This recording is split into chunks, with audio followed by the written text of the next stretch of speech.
چند سالوں سے میرے ساتھ زیادتیاں کرتے رہے ہیں، میرے ساتھ زنا کرتے رہے ہیں، اور شرمناک سے میں بتا رہا ہوں کہ یہ بارگاہ کی حدود میں ہوتا رہا ہے۔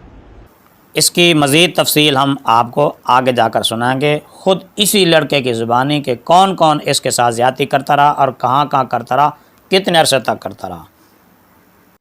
پہلے ہم دیکھتے ہیں اللہ تعالیٰ کا اس کے بارے میں کیا فرمان ہے اور ایسا کرنے والوں کا انجام کیا ہے۔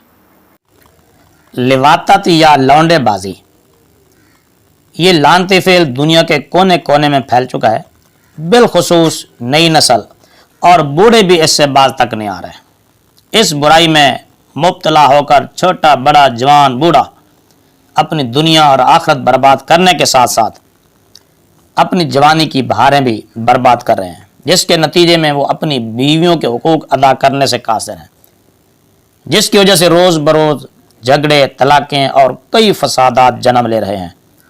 اب یہ زہریلی وبا سکولوں میں، کالجوں میں، یونیورسٹیوں میں، مساجد اور مدارس میں اور مقدس مقامات حتیٰ کہ گلی گلی اور محلے محلے تک آن پہنچی ہے، جس سے معاشرہ بری طرح متاثر ہو رہا ہے۔ اور یہی اسی قسم کا ایک واقعہ جو فیصل آباد میں پیش آیا اور جس کے ساتھ پیش آیا، یہ ایک بچہ ہے جس کے ساتھ کئی عرصے تک کئی مرد زیادتی کرتے رہے۔ اگلی بات آپ اسی کی زبانی سنیے۔ جی، میں بلال رضا ول غلام حسین بات کر رہا ہوں، میں منڈی کوارٹر فیصل آباد شمع بیکری سونگ سے۔ میں امام بارگاہ قصر بطول حسینی اسکاؤٹس کا ممبر ہوں۔ ادھر سے بندے نے کہا ہے کہ تجمل زیدی صاحب نے میرے ساتھ فزیکل ہوئے تھے اور میرے ساتھ سیکس کیا تھا، انہوں نے میرے ساتھ غلط کاریاں ہوتی رہی ہیں، اور سید تجمل حسین زیدی، حسن زیدی صاحب، فضل زیدی صاحب اور اسٹیٹ سیکرٹری زلنفر عباس اور باور لودھی صاحب، جو میرے ساتھ چند سالوں سے میرے ساتھ زیادتیاں کرتے رہے ہیں، میرے ساتھ زنا کرتے رہے ہیں، اور شرمناک سے میں بتا رہا ہوں۔ سنا آپ نے، یہ سچ ہے یہ جھوٹ اللہ ہی بہتر جانتا ہے۔ بہرحال اگر سچ ہے تو ان لوگوں کے کیفر کردار تک پہنچانا چاہیے اور اس سے بھی پوچھ گچھ ہونی چاہیے کہ یہ خود اقرار کر رہا ہے کہ اتنے عرصے تک اتنے لوگ مجھ سے یہ غلط کام کرتے رہے، تو اتنا عرصہ یہ خاموش کیوں رہا؟ ظاہری بات ہے یہ خود پیسے لیتا رہا ہوگا یا کوئی اور وجوہات ہوں گی۔ اب بول رہا ہے تو یہ پہلے دن ہی اگر بول پڑتا تو اس کے ساتھ اتنا عرصہ زیادتی نہ ہوتی۔ تو بہرحال یہ معاملہ اللہ ہی بہتر جانتا ہے۔ قوم لوط کا انجام کیا ہوا؟ اللہ رب العزت نے ایسی حرکت کرنے والوں کا انجام قرآن پاک میں بار بار جگہ جگہ فرمایا ہے۔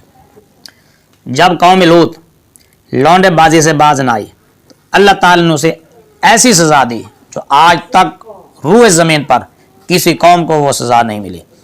اللہ رب العزت فرماتا ہے فَجَعَلْنَا عَالِيَهَا سَافِلَهَا وَأَمْطَرْنَا عَلَيْهِمْ حِجَارَةً مِّن سِجِّيلٍ، تو ہم نے اس بستی کا اوپر کا حصہ اس کے نیچے کا حصہ کر دیا اور ان پر کنکر کے پتھر برسائے۔ حضرت جبریل امین علیہ السلام اس بستی کو اٹھا کر آسمان کے قریب لے گئے اور وہاں سے اوندا کر کے زمین پر گرا دیا اور اس کا کچھ بھی نہ بچا، حتیٰ کہ ان انسانوں کی اس کرتوت کی وجہ سے، ان مردوں کے اس غلط کام کی وجہ سے وہاں جانوروں کو بھی تکلیفیں پہنچی، جو بے قصور تھے ان کو بھی تکلیفیں پہنچی۔ ظاہر ہے جب معاشرے میں غلط صحیح پر کوئی نہیں بولے گا تو جو خاموش رہیں گے ان کو بھی برابر کی سزا ملے گی۔